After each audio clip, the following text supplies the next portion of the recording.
Saya tidak percaya, Pak. Kalau ini hasil tes darah anak saya. Apalagi saya. Itu tidak mungkin, Pak. Anak saya terkena narkotik. Tidak, tidak. Obat terlarang. Itu tidak mungkin. Mustahil sekali. Saya bisa memahami perasaan Bapak dan Ibu. Saya sendiri terkejut dan tidak menyangka sama sekali. Tetapi setelah kami melihat hasil tes laboratorium kami, ternyata putra Bapak dan Ibu di dalam darahnya mengandung zat adiktif yang sudah di luar batas normal. Ini yang menyebabkan mereka kehilangan kendali sewaktu mengendarai mobil itu. Mana mungkin? Apa salah saya? Salah saya apa? Walah, Gusti.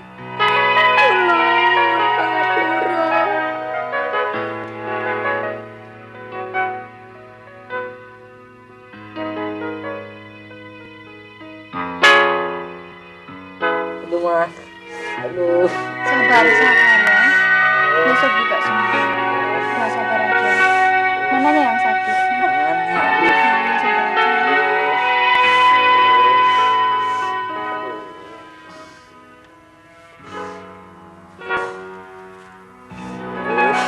Aduh. Udah sabar aja. Aduh. Kalau saudara sepupu ini jangan narkotik. Katanya hasil pemeriksaan laboratorium polisi positif. Iya sih, tapi aku masih penasaran.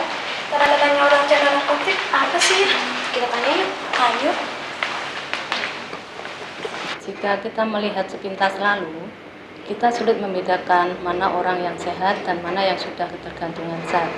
Bila kita bisa melihat lebih cermat lagi, kita bisa melihat orang itu kelihatan pucat, mata sayu, kelihatan ngantuk terus, kemudian kurus, badan tak terurus. Apalagi juga jika dilihat sudah ada perilaku yang tidak bisa ditoleransi orang lain. Wah, saya ini termasuk kurus, Bu. Jangan-jangan saya dicurigai. Kamu bukan kurus, tapi langsing. Lagi pula wajah kamu cerah, mata kamu bersinar. Kayak Cinderella dong. Ya memang pemakai obat itu banyak yang merasa tidak ceria, kelihatan menyendiri. Tapi ada juga yang bisa guyonan itu bisa.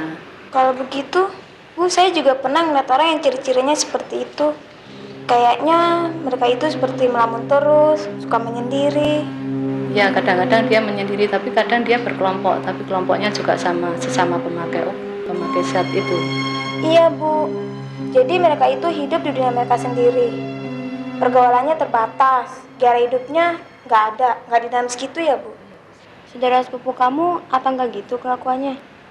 Kalau diingat-ingat, iya juga sih. Dia tuh orangnya cuek, merokoknya kuat, seperti kereta api zaman kuno. Masih remaja, tapi udah kecanduan rokok. Apakah kecanduan obat bius itu sama seperti kecanduan rokok, Bu? Iya, hampir sama. Kecanduan atau ketergantungan zat itu biasanya seseorang yang sudah dipengaruhi oleh zat itu. Jadi dia misalnya tidak memakai zat itu, dia akan mencari dan merasa ada yang kurang. Misalnya kalau dia akan terasa tanda-tanda seperti keringat dingin, gelisah, tidak bisa tidur, nafsu makan turun, mual, dan lain sebagainya. Tetangga saya begitu, Bu. Kalau pagi-pagi dia nggak ngopi, dia bilang sesuai buang air besar. Kalau nggak ngerokok, pusing. Apa itu artinya sudah ketagihan, kecanduannya, Bu? Oh iya, ketergantungan zat lebih berat dari itu. Ih, gawat dong. Yang disebut narkotik itu apa saja, Bu? Kalau yang disebut narkotik itu ganja, kokain, opiat, atau yang biasanya digunakan itu morfin atau heroin. Kemudian kalau narkotik itu biasanya digunakan pada kedokteran atau bidang medis. Waktu operasi misalnya seseorang yang perlu operasi itu diperlukan obat bius untuk menenangkan atau menidurkan orang itu. Oh iya, Bu. Lagi saya cabut gigi kan dibius dulu. Iya, kalau untuk cabut gigi itu namanya bius lokal. Biasanya untuk mematikan saraf yang di lokal itu saja. Jadi saraf yang dilumpuhkan ya, Bu? Iya. Bayangkan jika seseorang menggunakan zat kimia itu setiap hari secara berlebihan. Ya itu nanti akhirnya akan menjadi ketergantungan obat bius. Apa remaja kita menggunakan obat bius semacam itu, Bu? Yang banyak digunakan remaja sekarang ini namanya zat adiktif.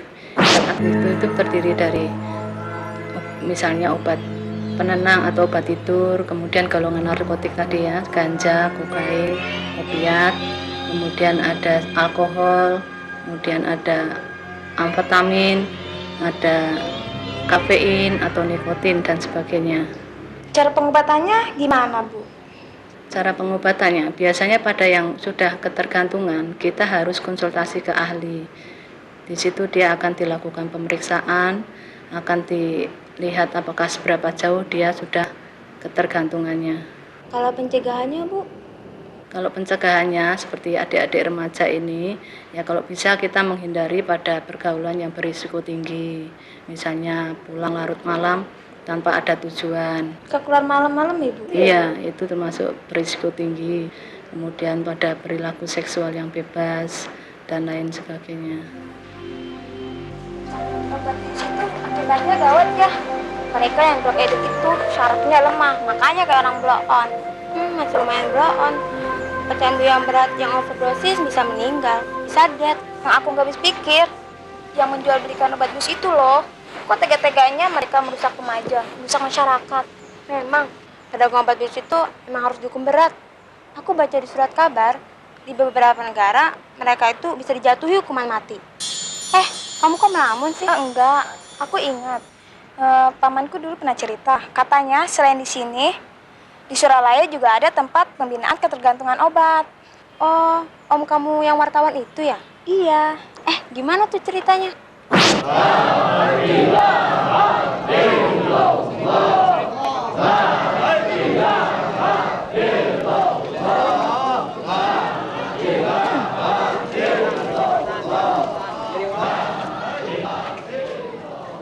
Pada tahun 1980, khusus untuk pembinaan anak-anak nakal dan korban narkotik ini didirikan pondok khusus yang disebut Pondok Remaja Inabah. Inabah ini dari bahasa Arab yang artinya arruju ilallah, kembali ke jalan Allah. Itu sejak mulanya adalah dari tahun 71 dan dilembagakan tahun 80. Sampai sekarang ini Pondok Remaja Inabah sudah ada 24 tempat, baik di dalam negeri, khususnya di Jawa ini dari mulai Surabaya ada, Jogja ada, kemudian Jawa Tengah ada, Jawa Barat, tiap kabupaten hampir ada, dan yang dekat dengan Jakarta juga ada. Maksudnya karena banyak yang menitipkan dari daerah-daerah tersebut, maka kami usahakan mendekati kepada yang memerlukannya. Demikian pula yang di luar negeri, yaitu di Singapura dan Malaysia ada 4 tempat. Kamu mulai terjun ke dunia narkotik usia berapa tahun? 9 tahun, kelas 3 SD. Kelas 3 SD. Pertamanya saya mencoba merokok yang diberikan oleh teman-teman saya sepulang saya dari sekolah. Mulainya di waktu SMA, itu mulai kelas 3 SMA. Sebelum masuk di Inabah, saya ketergantungan obat bius heroin hampir kurang lebih 2 tahun. Usaha ibu untuk membina kamu sampai kemana? Waktu itu pernah dimasukin ke tempat penitipan anak-anak nakal, tapi di sana setelah keluar dari sana bukannya baik malah tambah nakal. Akhirnya saya memakai heroin selama 1 tahun, yang kemudian orang tua saya mengetahui, kakak-kakak saya, dan akhirnya saya dibawa ke rumah sakit RSKO Fatmawati selama 1 bulan untuk penyembuhannya dan untuk pengurangan dosisnya. Dampak dari saya menggunakan narkotika ini sangat jelas, yaitu saya beringas, mudah tersinggung, marah, dan nggak ada gairah untuk hidup. Ada pernah suatu hari saya keinginan menggantung diri, ketahuan nama ibu saya, kemudian saya dibawa ibu saya ke sini. Alhamdulillah di sini saya bisa menemukan siapa saya. Yang saya hampir nggak percaya penyembuhannya hanya dengan zikir dan sholat. Sekarang udah berapa hari di Pondok Inabah? 29. 29 hari. Bagaimana perasaan kamu? Ya tenang, tidak gelisah. Setelah saya ditalekin dan saya mempunyai yang diberikan zikrullah di sini, akhirnya hati saya merasa tenang, tentram. Alhamdulillah selama 1 tahun ini saya sudah bisa berhenti. Alhamdulillah dengan metode ini saya bisa berbagi pengalaman. Sekarang saya makin hari makin sehat gitu. Doakan saja mudah-mudahan saya terus menjadi ikhwan thariqat. Untuk melaksanakan terapi bagi anak-anak itu adalah mengintensifikasikan ibadat. Yang pertama dengan cara zikir tadi, untuk menguatkan iman, untuk mengintrospeksi, dan untuk bertaubat. Akhirnya setelah imannya kuat, mereka mau untuk beribadat secara baik. Makanya di Inabah itu, peribadatan khususnya mengenai sholat, itu sangat diperhatikan sekali. Baik itu sholat wajib maupun sholat sunat. Kalau kita hitung antara sholat wajib dengan sholat sunat itu, sehari semalam tidak akan kurang dari 100 rakaat. Baik itu dari duhanya, sunat, kemudian hajatnya, tasbihnya, dan sebagainya.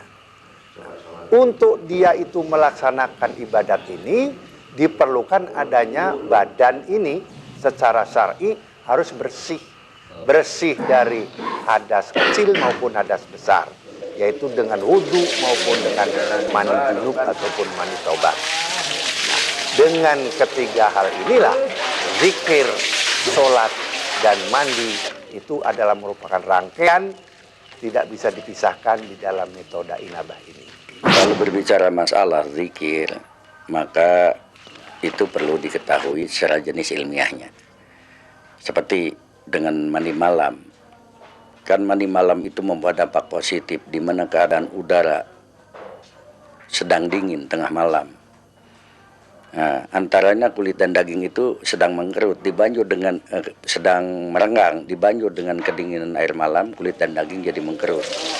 Saraf-saraf yang tadinya tegang kembali kepada proporsi yang sebenarnya.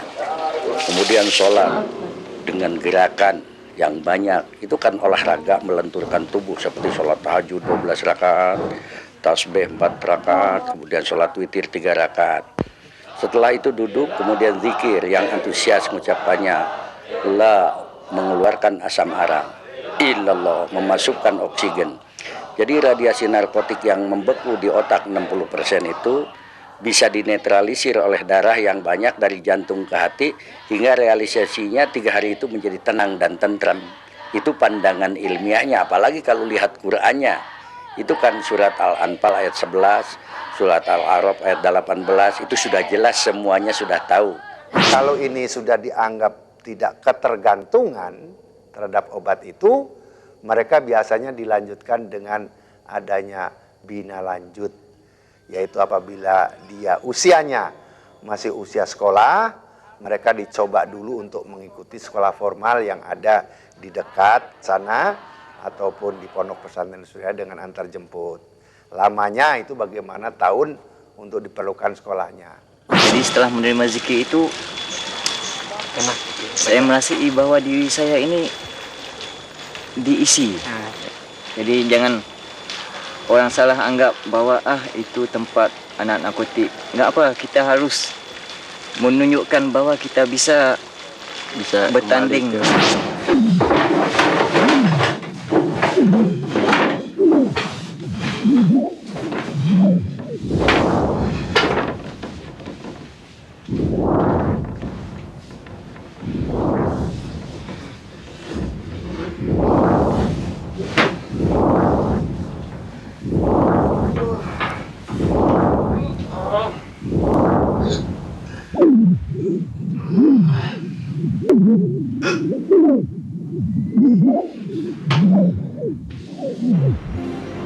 Nah gitu ceritanya. Serem juga ya. Aku sih nggak mau ikut-ikutan. Kenapa sih kamu salah terus? Iya, Neh. Aku lagi nggak bisa konsentrasi. Aduh, kamu tuh gimana sih? Biasanya kamu jadi juara, tapi sekarang nabrak terus tuh. Mungkin kamu masih trauma gara-gara kecelakaan mobil itu. Atau barangkali hasil ulangan matematika kamu jelek. Iya, barangkali. Aku sepertinya makin tambah bodoh saja. Nih, lihat nih. Lihat. Angka ketawa. Kayak ngetawain aku. Mungkin karena pengaruh obat itu yang belum hilang tuntas dari darah kamu, sehingga kamu jadi ngaco begini, ya kan? Iya juga ya. Dasar obat laknat. Nggak bakalan nyentuh obat itu lagi. Haram.